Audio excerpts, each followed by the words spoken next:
Hey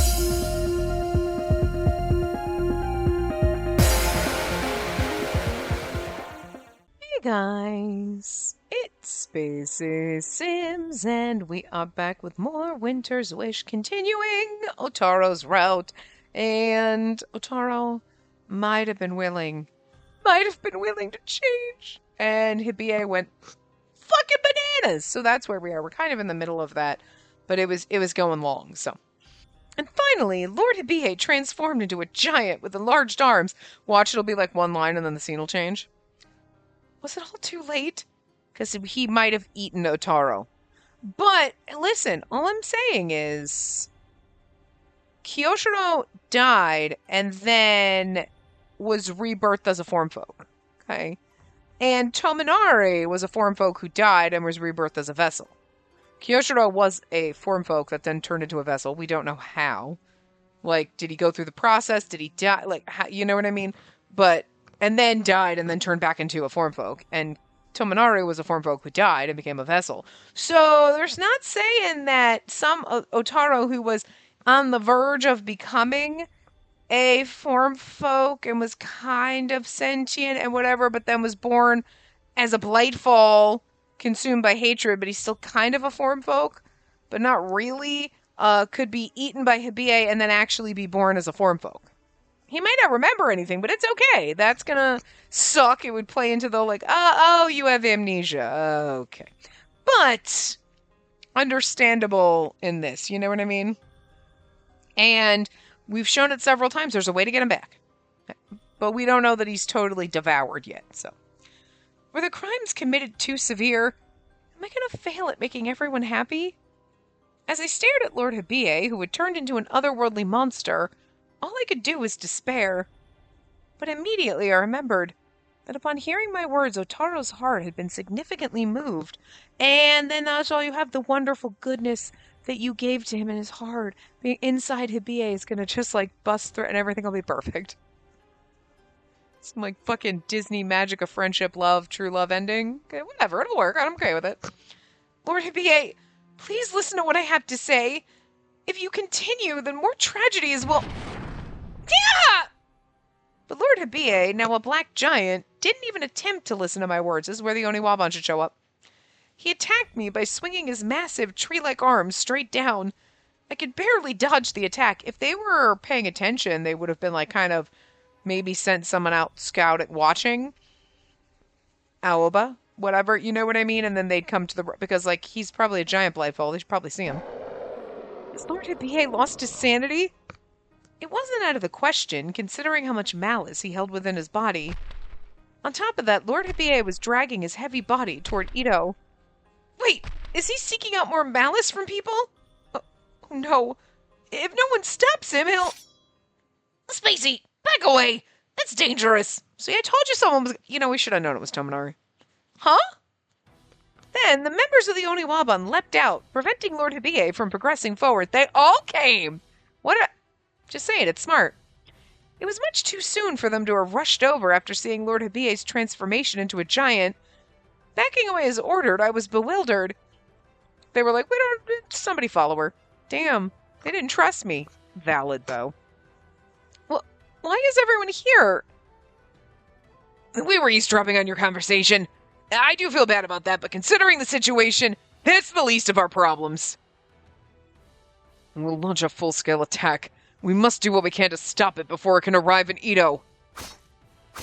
After that, the intense battle between the Oniwaban and Lord Hibie began. But no matter how many times they slashed at him with their swords, Lord Hibie didn't even flinch. He ignored the Oniwaban and forged ahead. This isn't good. Seems like those limbs made of black threads don't feel any pain. Then we'll just have to attack its weak points. We'll act as support. Vessels, go and perform your duties. Already on it, Chief. But things didn't work out as planned. The tentacles protruding from Lord Hibie's back whipped around aggressively, and not a single member of the Oniwaban could get close enough to attack the mask. Everyone managed to see the attacks and dodge them in the last second, but... Hey, man, this is getting nowhere! We can't even touch his mask! Troublesome indeed. He's different from any of the Blightfall we've faced up until now. All I could do was watch over the intense battle. However, there's a faint human silhouette around Lord Hibie's back. It's Otaro. At first I thought it was my imagination, but it seemed to be real. Every time Lord Hibie attacked with his black tentacles, the silhouette moved. Could that be Lord Hibie's real body? Oh, okay, I thought it was Otaro, but that's true. If it's moving, it might be him. In any case, that silhouette's definitely controlling those tentacles somehow. That was when Lord Hibie turned around with speed that didn't match his massive frame. Huh? And his eyes clearly met mine. Could he have noticed that I was observing him? His tentacles, used only to keep the Oniwaban at bay, now extended in order to capture me. Young miss! At that moment, I could see a collection of black threads slowly approaching me. The members of the Oniwaban wouldn't make it in time. If I didn't move, then I'd be swallowed whole and killed, just like Otaro.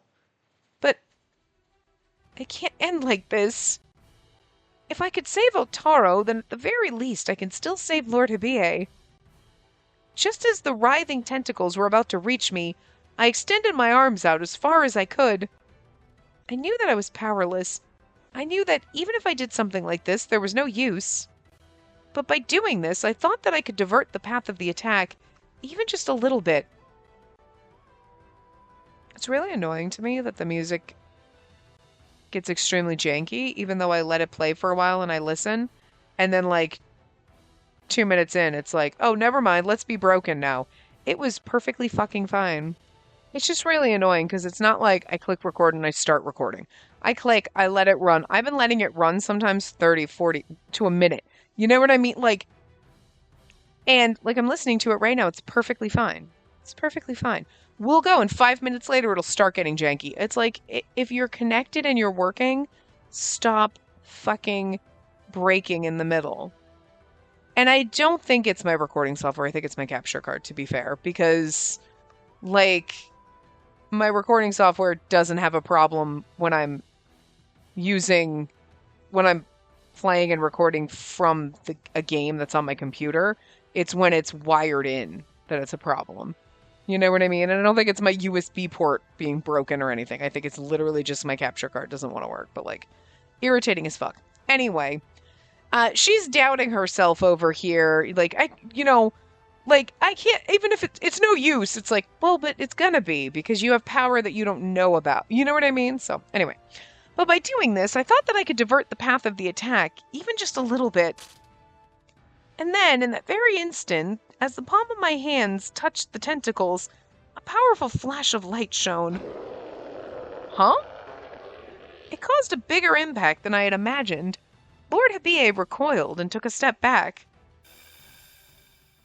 He raised a pained voice and evaporated, as if fading away into the air. Do we just, like, seriously, like, electroshock him gone? Because that seems, like, a little too easy. From the way the black threads dissipated, he must have returned to his usual ghost-like form. I can no longer see the trail of black threads, either. That makes more sense than, like, we just killed him. Like, that's too fast. I didn't really understand, but it seemed that he had withdrawn. I just scrolled up. We have no more choices, so it's possible. Did we just protect Ito? At least temporarily? We stood there, frozen and confused. Not a single one of us can answer Tojo's question. And if Otaro's not here, he's still... So there's going to be something else. This was not the end-all battle. See, because that was at least another, like, almost 10 minutes, so, yeah.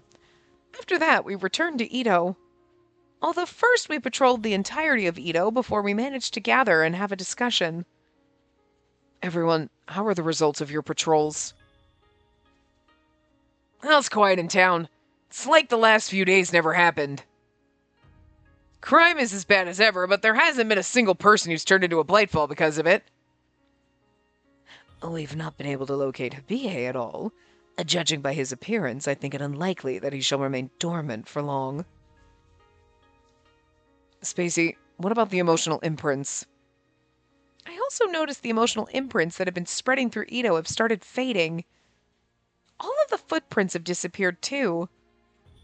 So this is our current situation. After Hibie absorbed Otaro, he escaped. His location is still unknown. But the fact that everything's starting to dissolve, that seems like it might. It's either he's sucking all the emotional imprints in to power himself up, which is bad, or they're fading away because we electroshocked it, which could be good. With the ringleaders of the Blightfall, Hibie and Otaro having vanished, the Blightfall no longer threaten Ito. So I guess our next objective would be to pinpoint Hibie's location. Agreed. Unless we exterminate Hibie and Otaro, peace will not truly return to Ito. I fear that the disappearance of Blightfall may only be temporary. Yeah, see, that's what I was... At first he's like, okay, so they're gone, and it's like, yeah, okay. You're just like, all right. You weren't thinking that they're gone forever, and like, okay, good times. No. It seemed that our next objective was decided. Everyone nodded at each other as if confirming their determination. That being said, I'd never seen such a big and powerful Blightfall. Even if we manage to encounter it again, how are we going to attack it? Pretty sure Spacey's our only option. Me? I mean, you did something that looked like the snow sacrament earlier. That made Hibie tuck tail and run, right? Well, that's true, but... That power was indeed quite impressive. Still, when did you learn to wield the power of the snow sacrament with such proficiency? I had the impression that you weren't capable of such a thing. No, you're right, but I don't really know. All of a sudden, I just felt like I could. Maybe your power grew again. Just the other day you started seeing Blightfall footprints, right? I guess you might be right. That seemed the most likely explanation, but I hadn't trained or practiced, so it wasn't really convincing. Well, okay, I would say, like, are they gonna do the whole, it was actually because it was Otaro, you were getting his power, or whatever, and it's like, so we have none of our own, we all siphoned it off of him? That would make sense, because we were getting his memories every time we have intimate contact with him or whatever, right? But we also know that her power did develop in other routes. So it's not like she's like, I can see threads and that's it. She was able to save Roriko even in this common route. You know what I mean? So she's been able to do other things on her own and has enhanced her power a little bit. You know what I mean? So it's not far-fetched to say that she's enhanced her power on her own, but also could be a combination. Like, well, my power is growing, but it would only go to a certain point, but then all the contact I've had with Otaro is also mixing with it and making it kind of veer off to the left. You know what I mean? So, but I think I'd be a little mad if the game was like, it's only because of Otaro, and I'd be like, bullshit. You know? Because we've seen her use, like, you know what I mean? We know her ability changes or, like, enhances. She didn't think she could save Ruriko either, and she did that, you know? So... However, I could still see footprints, so it didn't seem like a spur-of-the-moment case of super strength. But why did my powers suddenly develop? There must be some sort of reason. Intent. Will. Maybe a little bit of Otaro. Judging from what I saw in that earlier battle, it only seems to activate with direct contact. Likely the same as when you cured Ruriko. Considering she's an amateur at combat, wouldn't it be a bit difficult to use her in battle? And then the next time we encounter Hibie, we'll support her on our end. The impression I got from listening to the Oniwaban's conversation was that they all trusted me, and yet they followed you when you went to go talk to your boyfriend. Fair enough, it was a right decision on their part. After having monitored my conversation with Otaro, I'd apparently proven myself as someone who wouldn't betray them. Fair. However, I wasn't able to save Otaro. We were so close. So close to everything turning out okay. What should I have done back then? I couldn't help but feel regretful, and I stared down at the dog-shaped Natsuke in my pocket. The Natsuke was still in perfect condition, just as when I had picked it up. It's so cute. Huh. Speaking of which, this is Otaro's real body, isn't it? So if this Natsuke is fine, does that mean Otaro is still alive? I knew that Otaro was different from form folk, but considering that a tool was his original form, I felt there was still a possibility. Could it be that there's still hope? And I think it'd be cool if, like, he is kind of, like, almost in a way. I don't want him to be reborn and, like, have no memories. Like, that was kind of, like, at least that's how we got Kyoshiro back. But it was like, it's fine, though, because he's going back to be a form folk. He doesn't have to be a vessel. And, like, that's cute. Just let him be happy. You know what I mean? But he's also not our love interest. Not to say he's Mimi's love interest. I'll beat you. Go sit in the corner if you even thought that. How dare you take away my boyfriend like that? But you know what I mean? He's not a character with a romance route. So him coming back and not remembering anything is not like, it's like, oh, but actually he's back, so it doesn't matter. But your love interest coming back and not remembering anything is like, well, I mean, especially, like, it can work sometimes in games, but it's also kind of a cop out in game. And you know what I mean? Like, I don't know how I feel about that. I mean, I guess if that's the way they go with it, it's like, okay, it makes sense.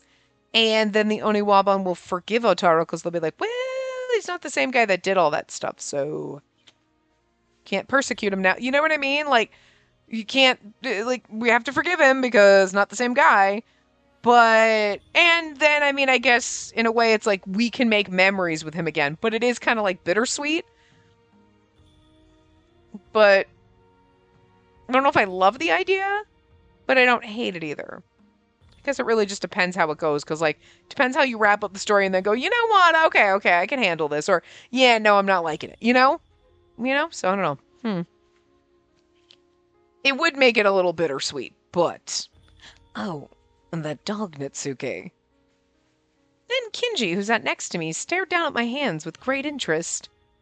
And that was something Otaro wore, was it not? Kinji's expression was incredibly similar to Tominari's when he had asked the same exact question before. He'd probably figured out the Natsuke's true nature. Now that it's come to this, I might as well tell the honest truth. It's not like I can keep this a secret for long, and more importantly, I don't want to betray everyone when they've put their trust in me. After I steeled my will, I held out the Natsuke in my hand so that everyone could see it. There's something I need to tell everyone. This Natsuke is actually the tool that Otaro was born from. That statement was more effective than I had imagined. Everyone immediately leaned forward to stare at the Natsuke, their eyes wide. What did you say? And then if we destroy this Natsuke, Otaro will likely die in the truest sense of the word. If that's the case, then destroying it's our only option. Hibie became that powerful because he absorbed Otaro. That means if we can destroy the Natsuke, his main body, we might even be able to take away the power Hibie absorbed from Otaro. I don't want to admit it, but I agree. I love the fact that Yabuta's like, I hate to agree with this, but I do. Oh, you are usually the first one being like, murder him. He's always the first one clamoring to murder vessels. And now when the other two are like, so if we kill this, we kill Hibie, I think we should do it. Taro and Hibie via killing Otaro. And Yabuta's like, I hate this idea, but yeah. Like, what the fuck? Sir, who are you? Are you drunk? I love this man so much, he's baffling. In order to solve this string of cases, that's the quickest... Wait one moment. I don't believe this will solve our fundamental issue. Tominari? Surprisingly, Tominari was the one to reject the idea. I, as well as the rest of the Oniwaban, turned to stare at him in confusion. If we destroy that Natsuke, Hibie will lose Otaro's power. That might be true. But if he used to be a god, it's likely that he has other ways of recovering that power. It wouldn't be much use, would it? In fact, if we have this Natsuke, maybe we can lure Hibie in. And there's still a chance that Otaro's consciousness, what should still be inside Hibie, will react to it. I also agree with Tominari. If we really need to destroy this Natsuke, shouldn't we do so when we face off against Lord Hibie rather than right now? If we do it then, we should be able to create an opening for us to attack. I see. Your argument does make sense. When I offered my opinion as an addition to Tominari's, Kyoshiro and the others nodded as if convinced. Also, there's something else I'd like to say while I can. What? Because all of you provided me with a chance, I was able to hear everything that Otaro had to say. Why Otaro became a Blightfall, as well as what happened to the fallen Hakuseki clan. There, I spoke about everything that Otaro had told me, including my own recovered memories of the past. Well, Otaro didn't really necessarily tell you so much as you saw his memory. The connection between my mother and Otaro, and, of course, Lord Hibina, who was still purifying the settlement. So please let me hold on to this Netsuke. I promise to never let my emotions dictate me. When the time comes to destroy it, I'll do it with my own hands. I believe that's my duty as a member of the Hakuseki clan, and as Otaro's pseudo-sister. The end of my statement trailed off, as if I was trying to convince myself. And then Kyoshiro stared at me. It was like he was trying to judge how I truly felt. I understand. If that's the case, then we'll leave that Netsuke to you. Thank you so much. Does anyone have any objections? At Kyoshiro's call, everyone shook their heads. They trusted me. When I thought that, I felt a warmth deep in my chest. And that is all? You're all dismissed for today. Until we can find out where Hibie is, everyone should rest up. And this might be the last chance we'll be able to take it easy. No one better die. Everyone's made it this far, is all I'm saying. Listen, I don't trust this game anymore. I'd say I don't trust Otaro, but I don't think Otaro would kill anyone now. Hibie would, though. And so the meeting ended, and I don't think Hibie really wants to kill people. He's just he was so consumed by his hatred and anger and pain, and then he was possessed by Otaro, and he's just slipped into madness, and now he's just lost in it, so. As soon as I left the meeting room, Tojo lightly patted my shoulder as if congratulating me. Spacey, good work. You managed to talk things out with Otaro, eh? Thank you very much, but I wasn't able to be of much help in the end.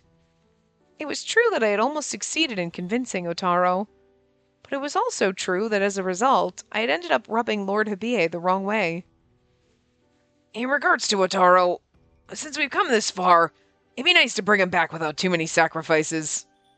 Without any sacrifices. Huh?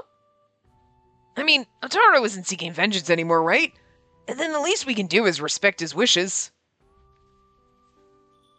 We'll give him quite the lecture once he's back, obviously. He's put us through so much, a smack on the head wouldn't do it. Oddly enough, it seemed that Tojo and Kinji were wishing for Otaro's return as if it was a given. Our boyfriends are so sweet to our other boyfriends. These were words that the Oniwaban would have never said before. I know this is weird for me to point out, but Otaro was the reason behind all the calamities, you know? So then, why? Sure, we could kill him. It'd be the fastest and easiest solution, but after hearing you two talk, we felt that it wouldn't be right to end the battle like that, you know? The bosses said otherwise, but the truth is that they likely feel the same way as us. And that's why they left that Netsuke to you. We want to put a stop to the conflict between the Blightfall and humans, too. Spacey, we feel the same way. Everyone... Their words were so kind that I couldn't stop the tears from welling up in my eyes. A vessel's heart is sealed away. They were simply saying what they thought would be fitting. Though the logical side of me did think that, I was also genuinely touched. Yeah, their heart's sealed away, but I do think that they still have some emotion, because you know what I mean, they're definitely not fully robots. Kyoshiro's fully fucking robot, the rest of them aren't. Quite frankly, we were in a desperate situation. Despite this, with these people on my side, even the impossible could be turned into reality.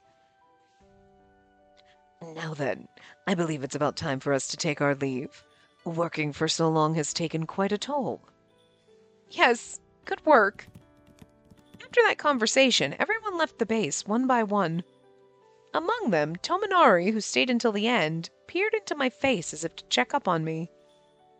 Spacey, you rest up too, okay? Tominari. Tominari had his usual kind smile on his face. When I saw his smile, I also saw, no, remembered, the scene from before in the back of my mind. Without a doubt, I had spent my youth with Tominari in another family different from that of Maharu. I should tell him, shouldn't I? But if I say something unnecessary and his memories come back, then things could get complicated. Still, it was true that Tominari's was one of the lives that Otaro had taken. Would I not be lying to Tominari if I kept quiet about this and let him participate in the battle against Lord Hibier? Well, let him, because we need people that can do the snow sacrament, and tell him afterward. Yeah, I should tell him. Not now, though. Tominari, there's something that I didn't say in regards to my past. Oh, was it about how I used to be part of your family? But as soon as I made my resolve and opened my mouth, Tominari was one step ahead of me. Wait, how? I mean, I was like, he heard our conversation. That's alright. You don't have to go out of your way to tell me. My memories have already returned. Ah, or that too. I remember when I was living with you, as well as when I was killed by Otaro. It's been a while since we've met as family. Is it because you heard what I said? No, actually, I remembered everything before that. Remember when everyone in the Oniwaban fought against Otaro? At the time, I saw his kunai. Right, that was the time when he was like a gray kunai or whatever, and it was like, oh, and that's, yeah. That's when he saw it, and that's when we theorized did Otaro kill him. His kunai? When I was killed in the past, the murderer used a kunai with that exact shape. Back then I assumed it was one of the Hakuseki clan that had killed me. I never expected it was Otaro. I mean, you didn't know who Otaro was at the time, so makes sense. After hearing that, I remembered the conversation I had with Tominari just the other day on the veranda. At the time, Otaro was only an enemy to the Oniwaban, yet Tominari had listened calmly as I talked about how I liked him. So that's why Tominari said that he was proud of me back then. However, his only family member was also in love with his murderer. To say that this was a complicated situation would be an understatement. Yeah, well, your murderer is also your brother, to be fair. So, wait. Tominari's only family member, which is basically like sort of a pseudo-sister, is in love with the man who murdered him, who is also his pseudo-brother. This is some weird shit. It gets a little weird when four folks pop into the mix. So, Tominari, are you okay? I'm getting by. I'll admit, it felt awful when I realized I'd been killed by Otaro. If I hadn't died there, I could have helped you and Munenori. That's probably true. If Tominari were there, my father and I could have lived entirely different lives. But I don't really want to get revenge on Otaro. Why? Because I learned about Otaro's past. I know someone will miss him if he dies.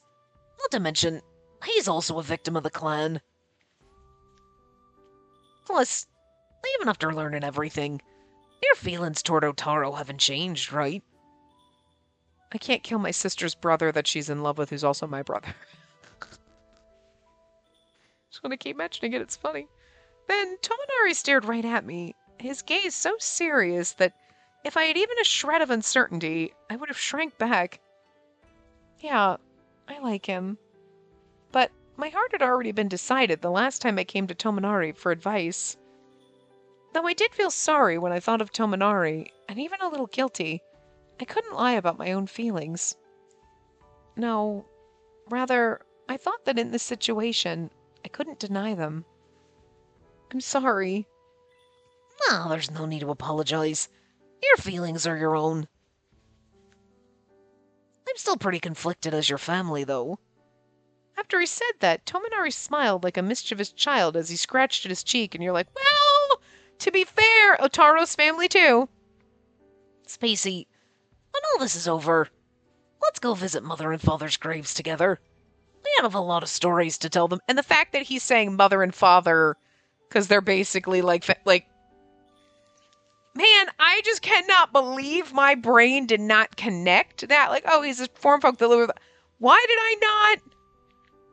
I mean, every time we talked about Mimi and she like kept calling us her sister or whatever, but I was like, well, she's basically our kid. I brought her into the world. I'll take her out. I kept threatening her. And yet it never occurred to me to be like, Tominari's like our brother. I'm really surprised. None of y'all were like, did you space on Tominari being basically your brother? Like, come on, guys. I expect you to remind me of the things that I'm stupid about. Call me out. Come on. Not all the time. Be nice about it, though. Don't be mean, because then I'll cry. But, like, really surprised somebody was like, did you forget? Were you not paying attention? And be like, nope, you know what? That just went right over my head because I'm an idiot, apparently. Damn. Oh, Lord. And then Tominari and I quietly nodded at each other in agreement. Because, like, he's basically saying, mother and father, we're family. Well, so's Otaro, you know? After seeing everyone off, I lay down on the futon in my room, all by myself. Kamame had already gone to rest. With only the crisp sounds of insects around me, I held the dog Natsuke against the moonlight and stared up at it intently. See, they mentioned Komame, but you're sleeping. Oh, now you're biting. You're being mean. But you know what? She's barely not been around in this route. Oh, she was in the ghost stories. She showed up. Yeah, she did. You don't have any lines. Don't worry about it. There weren't any black threads or defects in the Natsuke. Is Otaro really okay? I wonder where Lord Hibie disappeared to. Now that his movements aren't restricted by the thread, where would Hibie want to go the most? As I thought that, my eyelids became heavier and heavier. Maybe we'll dream about it. Too many things had happened today. I swayed Otaro, fought with Lord Hibie, and then patrolled all around Ito. After so many events, it was impossible not to be exhausted. I decided not to fight against it and resigned myself to the drowsiness.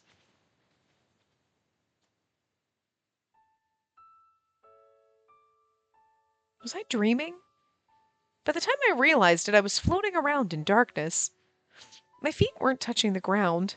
It felt like my entire body was being enveloped in gentle air. Where am I? Though I had seen into the past quite often, this was my first time seeing something so random. Surprised, I looked around me and noticed someone gently floating a short distance away. Are we seeing present Otaro right now? Though the person was in the middle of darkness, his entire body was emitting a soft light. Who's that?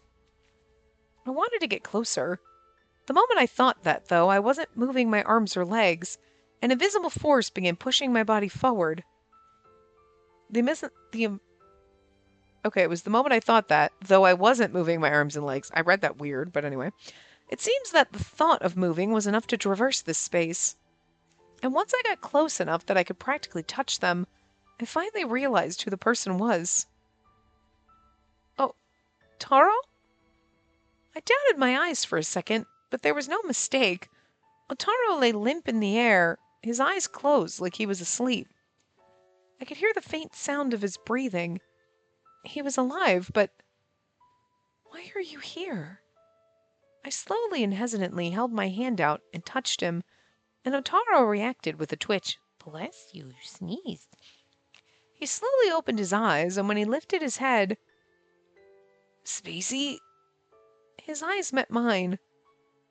It seemed that Otaro didn't understand the current situation whatsoever. He stared blankly into my face as he kept blinking. Perhaps he was still not fully awake. Even though he's just a figment of my dream, he sure acts like the real one. That's because you're, like, connecting, like, astral projecting or whatever over here. I knew this was a dream, of course. No, not exactly. I mean, are you really here? No. But you're also here. You know what I mean? But it was Otaro in front of me, the one person I thought I'd never see again. Naturally, my eyes began tearing up, like we are inside Hibie right now with him, sorta. Wait, why are you here? Huh? I mean, this is my dream. What? A dream? This isn't the time to be joking around. When were you absorbed by Hibie? Otaro looked like he was panicking, but I had no idea what he was talking about. Is he saying such incoherent things because this is a dream? But wait, his statement was a bit too clear, considering... With those questions in mind, I pinched my own cheek as hard as I could. Ow! What are you doing? Here's the thing, like, in a dream, you would pinch your cheek and it would hurt.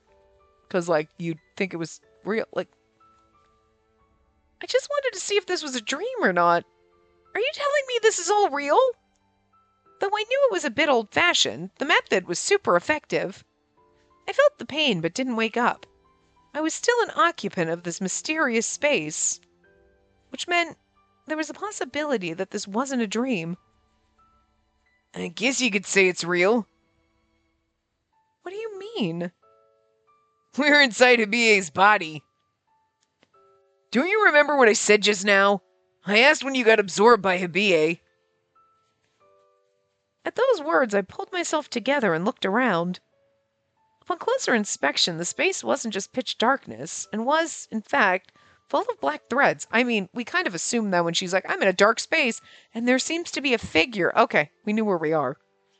If Otaro was correct, then these threads were humanity's malice that Lord Hibiei had been collecting this entire time. But when did I... The last thing I remember was sleeping in my room. I guess your soul might have made its way over here. Soul? Is that even possible? You've been thinking about me, haven't you? Whose thoughts could have happened to bind with my own and pulled you all the way here? Hibiei's basically an amalgamation of malice right now. Combined with your Hakuseki clan powers, anything could happen, really. Oh, that's interesting. As I gazed into the void that was packed with black threads, it almost started to make sense. That was just how bizarre the situation was. Still, I don't think you should stay for too long.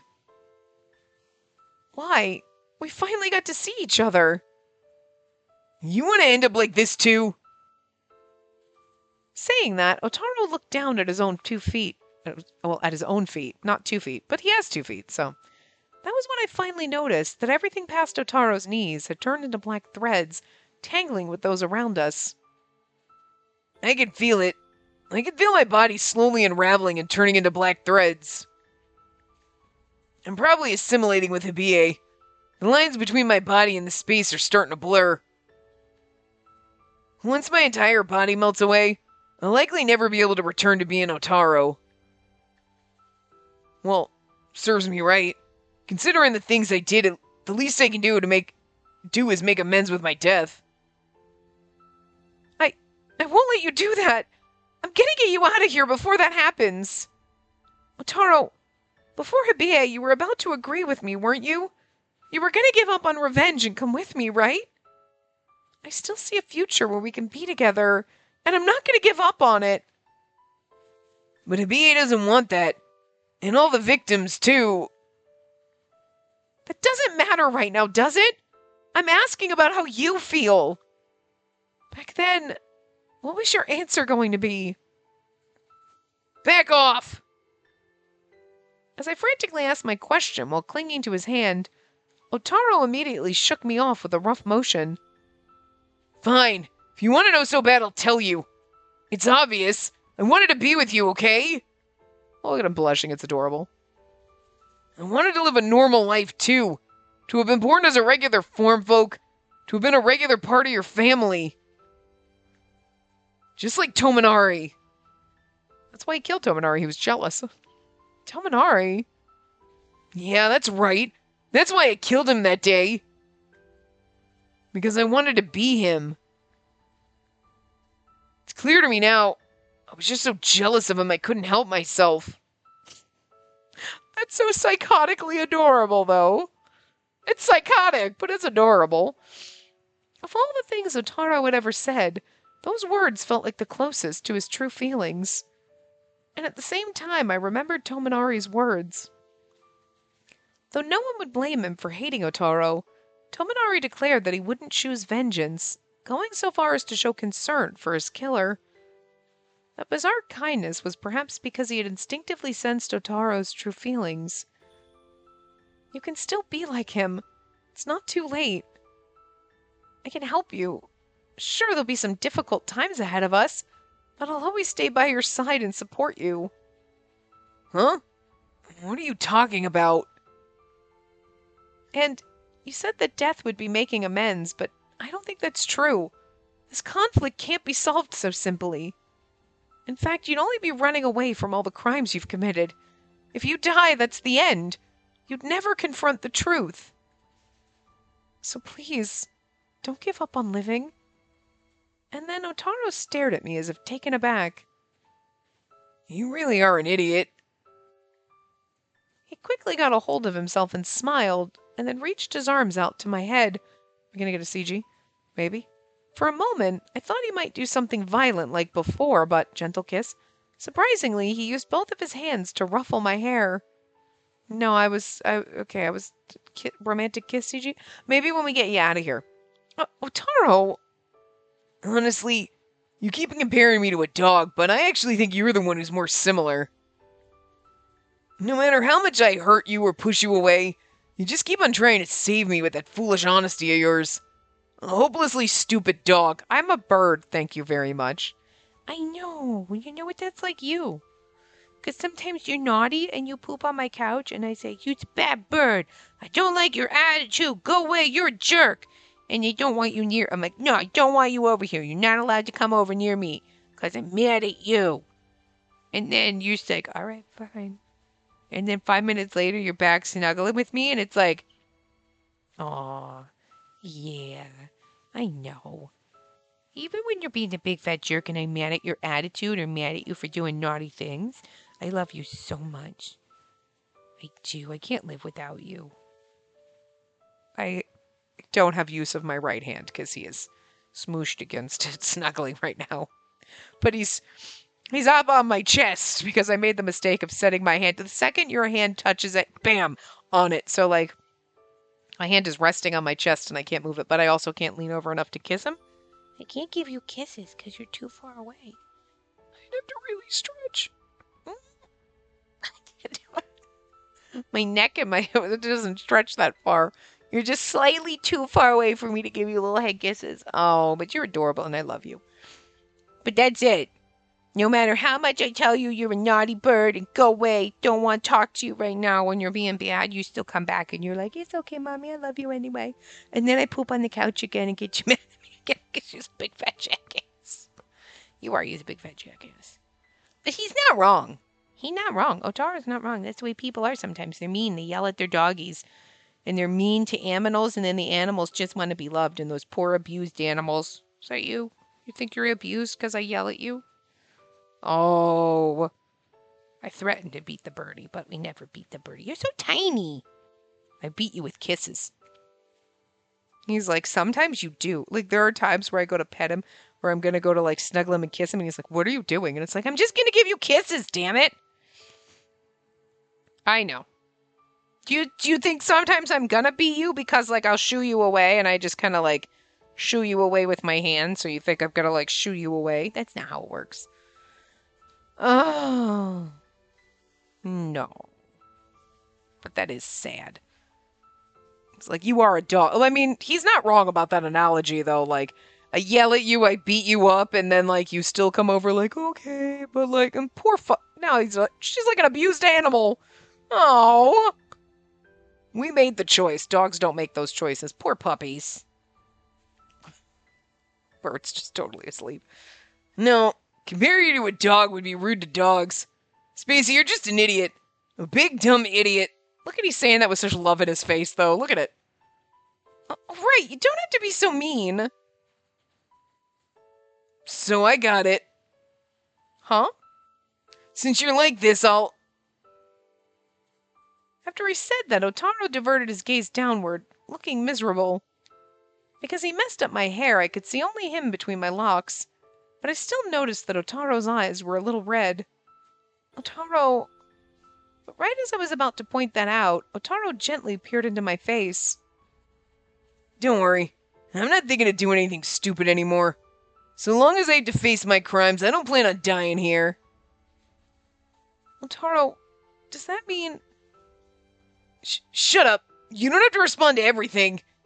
Anyway, I'm gonna see if there's a way to separate myself from Hibie on my end. But if someone might die because of me, I want you to go ahead and destroy the Netsuke. I can't bear to cause another death. Oh, right. I'll give you this. You might be able to use it for something. As he said that, Otaro gave me his braided rope. The same braided rope he always wore around his neck to suppress his power as a Blightfall. But Otaro, where's Lord Hibie right now? We can't make a move unless we know that. Right as I was about to finish my sentence, my vision suddenly began to blur. The black threads that were once clearly visible now looked like nothing more than a black fog. Otaro's body also started to lose its shape and became difficult to make out. Right now we're at the place where everything started. Hibie's trying to absorb Hibina too, so... Place where everything... I mean, it was funny, like, where would he go? And I was like, back to the settlement? Yeah, and so when he said that, that's probably where they are. That was when I woke up. I immediately spun around to look around me. It was unequivocally my room. Otaro, who I had just been conversing with, was of course nowhere to be seen. Was that a dream? But it felt too real to be a dream. The sensation of touching Otaro and the things we talked about. That was when I felt something unfamiliar in the palm of my hand. I quickly turned my gaze to it. There, I saw that I was clutching a familiar braided rope along with the Netsuke. Huh? This is Otaro's, right? The one that he gave me in the dream. Spacey, emergency meeting! Wake up! But then Tojo yelled at me from beyond the sliding door, blindsiding my train of thought. Yes, what is it? When I opened the sliding door at his frantic call, Tominari was there along with Tojo. What is it? It's the middle of the night. It looks like they figured out Hibie's location. It's at the frickin' place! At Tominari's urgent words, I quickly bolted out of the room. I know, and they'll be like, we think he's here, and you'll be like, no, we know where he is. After that, we immediately gathered in the audience room. This would likely be the final battle. As such, Lord Yoshimune himself would give us our orders directly. It appears that everyone's arrived. Hibie has been discovered in a settlement of the Hakuseki clan, The place where it all began. Residents nearby witnessed a strange giant rampaging about. We've sent the public-facing Oniwaban, and they've confirmed that it's Hibie without a doubt. Upon hearing that, I remembered the conversation I just had with Otaro. He's saying the same thing as Otaro. So that really wasn't a dream just now. Also, you have his rope, which has a Hakuseki thread which we can bind Hibie with. Now that it's come to this, we have no choice but to put all our cards in the Oniwaban. I expect you to put your all into stopping that sorry deity. He's likely returned to the Hakuseki settlement with plans to absorb Hibina's power as well. Actually, that's exactly what he's doing. Well, I was useless. If he succeeds, this country's done for. Hibie would become a perfect being as both Blightfall and God, and no one would be able to stop him. Furthermore, Hibina does not wish for that either. I mean, I'm sorry. Hibie wants to absorb Hibina and become evil, and Hibina's over there like, yeah, I kind of don't want to be absorbed by my brother. I don't think anyone... Hibina doesn't want that either. I feel like that was not necessary to be said. Pardon me, may I ask a question? What is it? Lord Yoshimune, you talk as if you've heard from Lord Hibina himself. I just found that quite strange.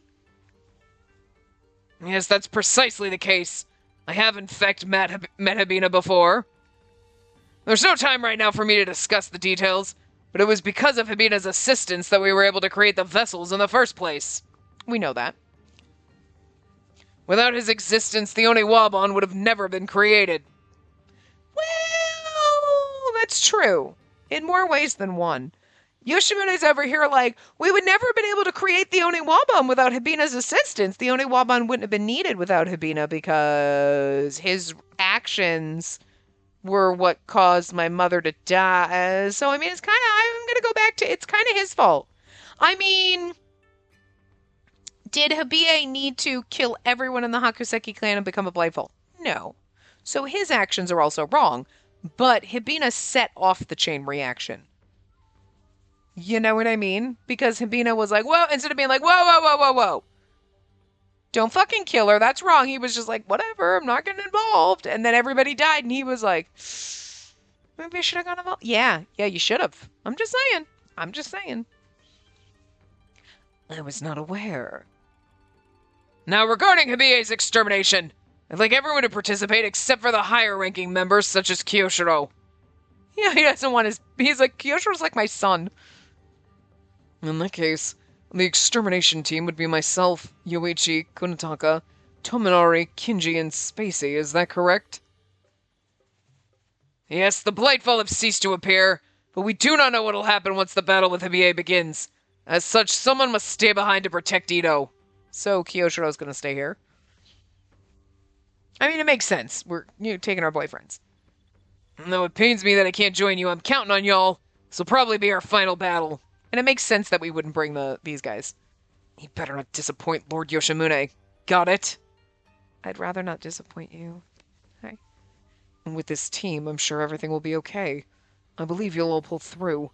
Everyone better come back in one piece. And actually, we know that then Kyoshiro's not gonna die. Unless something happens to him here and we come back. But then I'd be really fucking pissed because there was no reason for that. No reason, game! Now all of you move quickly! The future of this country rests upon your shoulders. Yes, sir!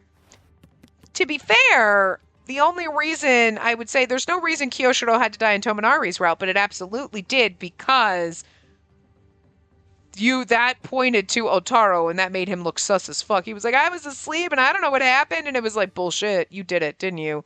You did something, you son of a bitch. And he just made him look sus as fuck. So that's why Kyoshiro had to die. To make us depressed, to give us a reason to run away with Tominari, but also to kind of more like people just over there pointing at Otaro with the look on their face that was like, just be sus of him, maybe? I'm just saying. He's over there waving the sus flag. After we gave our enthusiastic replies, everyone ran off in different directions to prepare to leave. Among them, Tominari stayed next to me and gave me a quiet smile. Spacey, let's go finish this. Right.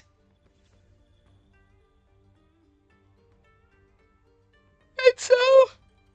Oh, sorry, I'm tired. We began our journey to slay a god. After finishing preparations at a lightning pace, the group sped past post station after post station, pushing their steeds to the limit. Though there were a few familiar stores and inns, there was no time to pay them a visit. It's fortunate that our horses seem to be in good condition. At this pace, we should be able to reach the settlement in a few days. I don't think we have a few days. I sure hope that Lord Hibina and the nearby villages are safe until then. That area is your hometown, isn't it? Yes. A lot of things had happened in that village, but I had also lived there with my father and Maharu. To me, it was a place filled with memories. And I also knew that there were many people there living peaceful lives. Knowing that such a place was in danger, there was a part of me that felt worried and on edge. So, has Otaro appeared in your dreams since then? No, not at all. After the meeting with Lord Yoshimune, I made sure to explain to everyone how I'd met Otaro in a dream. Though they didn't believe me at first, they were convinced when I told them that the braided rope I received in my dream was actually in my possession. I decided to tie that rope around the neck of the dog Natsuke. Could it mean that he's already been absorbed by Hibie? Isn't that too early to tell? Our only choice is to check in person. As I listened to them speak, I looked towards the direction of my hometown. My body should have been tired, but strangely, my head felt clear.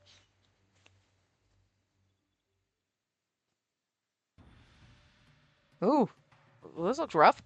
It was a few days later that we reached the village at the foot of the mountains. However, it was completely different from how I remembered it. It's different than how we remembered it, because those buildings were standing last time we saw it. Oh man, this is... That's horrible. Stretched out before us was a village that had been destroyed, so much so that it was impossible to discern how it used to be. Most of the houses had collapsed. Straw and splintered wood were randomly strewn about. It was hard to imagine that anybody could be living here. Is anyone here? If you can hear me, please respond.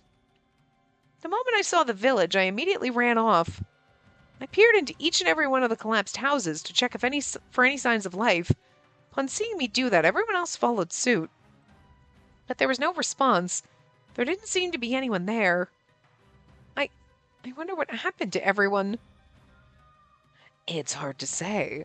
No bodies or evidence of fighting. And they could have very well escaped or been taken away or eaten. And from what I can tell, there's barely any food left. And based off that, it's more likely that they've evacuated. I hope that's right. There's no fighting or bodies because Hibie absorbed them. They probably evacuated. Thanks, Kuga. Thanks for being the voice of reason. Hey, can you guys come here for a sec?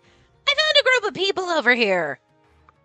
It was then that Yoichi returned to us from the forest at the back of the village while waving his hands. We might get some information from them. Do we have time for this? We don't. We looked at each other in unison and immediately started following Yoichi. I'm just saying, I don't think we got time for this. We got a big battle. We entered the forest as instructed and found a crowd of familiar faces gathered there, and it's been days, so, I'm pretty sure Hibie would have absorbed Hibina. I mean, Hibina could probably hold out for a while, but, I don't know, days? We entered the forest as instructed and found a crowd of familiar... Oh, no, we saw that. Hey, everyone! The samurai have arrived! As soon as they saw us, the villagers all stood up at once. From a glance, I could tell that they'd been living there for a while. To take shelter from the elements, they had even created simple huts. But their relaxed expressions changed as soon as they noticed my presence. It's been a while. You! Why are you? I've been sent here as a member of the shogunate. You were all here when they came for me a few months ago, weren't you? Idiots. They were the shogunate? Apparently, they never expected I would serve directly under the shogunate. Their faces turned so pale I didn't even need to look at their threads. But now wasn't the time to be discussing the past. They're like, oh, we're sorry we treated you like shit. You should be. More importantly, can you tell us what happened? We were sent from the shogunate to eliminate a certain monster. The thing is, it's not like you should be because, I'm super important. No, that's douchey, but it's like she did nothing wrong and you treated her like a monster, so you should be ashamed of yourselves. You know what I mean? It's not like she was tormenting and torturing people, acting like a monster, and they treated her like a monster, and now it's like, oh, you shouldn't have... You know what I mean? Like some twats. Some rich people kids who were like, I can do whatever I want because my daddy will get me out of it. And you're like, wow, you are just a pompous fucking douche who thinks you can do whatever you want because you're rich. And you're not wrong, but you're still a cunt. You know, we were nice and they just treated me like an asshole. So this is one of those, you damn right, coward bitch. I'm not going to do anything to you, but you being a little afraid feels good. I'm slightly vindicated. You know what I mean? But also you should feel bad because you were an ass for no reason. So she's not gonna make you pay for it, but it's like, but I hope you realize what a dick you were. Something must have happened for you all to go out of your way and evacuate, right? The villagers seemed uneasy, but intent on discussing the matter. Once they realized that I didn't hold a grudge over what happened in the past, they appeared slightly relieved. Yeah, because I'm better than you. She is, not me. It happened about a week ago at night. We were resting as usual when we suddenly felt a large quake. We thought it was an earthquake at first, but the shaking kept happening at set intervals. Felt odd, I tell you. And then, when I went outside to check what could be causing it, I saw the most frightening thing. Right next to me was this huge monster, big as a Buddha statue, passing me by. Once it made its way up the mountain, it looked like it was rampaging like crazy around the summit. Like it was trying to get into that settlement or something. But there was some sort of faint barrier around the summit. Seemed like it couldn't go any further than that. Oh, okay, good. So Hibina's got a barrier up. So, ever since then, it's been going wild all day and night trying to break through that barrier. That monster caused all sorts of landslides. Almost stepped on a few of us, too. So we decided to evacuate here. Well, that it only appears at night is a small mercy. After saying that, the villager slumped his shoulders, looking stressed. It must have been an awful experience. Everyone's drawn expressions made it clear that his words were the unexaggerated truth. The so-called monster in question is unmistakably Hibiye. But what of this barrier? I believe it could be Lord Habina. There shouldn't be anyone left in that settlement except for him. My guess is that he must be using some sort of spell to prevent Hibiye from breaking in. Well, we should hurry to the settlement. Climbing the mountain alone will take a few bell hours, and it'll be dusk before we know it. Once Tominari pointed that out, we looked up at the sky and saw that the sun was already nearing the horizon. This is the clearing that Tominari died in. Just FYI. I mean, that was when Otaro popped it up. This was like this is the same background. This is also the same background they used when we met Tanichibo too. A clearing in the woods is always this background, but it's just funny that all those things happen in the same place. It would only be a matter of time before it disappeared into the mountains and dyed the sky orange. Obviously, we know this is not really where Tanichibo was, but like this could very well have been because like. Although I don't remember with Tominari's when he was running into the clearing it didn't look like this same background. But Otaro when the Natsuke fell and whatever, this is the back, so it could very well be the same clearing in that instance. To be fair, legitimately, not just they used the same background. It could be the same area, but I mean, we know it's the same general vicinity because the settlement and anyway. After realizing this, Kinji once again turned to face the villagers. Everyone, please stay calm and listen to me. We shall now go and eliminate the monster in question. It'll be a battle more intense than any other. As such, I ask that you evacuate further away so as not to get caught in the fighting. At Kinji's request, the villagers all started to murmur amongst each other. Normally, a more detailed explanation may have been warranted, but there was no such time left. The settlement at the summit, that was the only focus now. I've told them what they need to know, and that should be enough. Let us make our way to the settlement. Yeah. Wait a second. But right as we were about to start walking, one of the villagers ran in front of me. What is it? I'm sorry, but we're in a hurry. You should all run away as soon as possible. Just answer me this one question. After the way we treated you, why haven't you said anything? No one in their right mind would forgive the things we've done, because I'm a better person than you. For a moment, I was taken aback at the innocent question. I never thought that a day would come when someone would ask me such a question so directly. It's not a question of forgiveness. When I think back to when I was all alone, I still feel sad, even now. But worrying about the past will only stop me from doing what I need to do right now. What I want to protect is the present and the future. That's why I want you all to do the same. With those last words, I started to walk off with the rest of the Oniwaban. Like, that's good. She's not like, I do forgive you. It's okay. She's like, no, I don't really forgive you because you made me sad and depressed. But, like, it's not helping anything to fucking think about it right now. Get the hell out of here, would you? But it's still like, but she's still like, but get out of here and save yourselves is not like, but I don't wish any ill will on you. Like, you were assholes, but like, go save yourselves. You know what I mean? So, anyway, I'm going to wrap this part up here. I will see you guys next time. Remember to give the video a big thumbs up and subscribe to see more.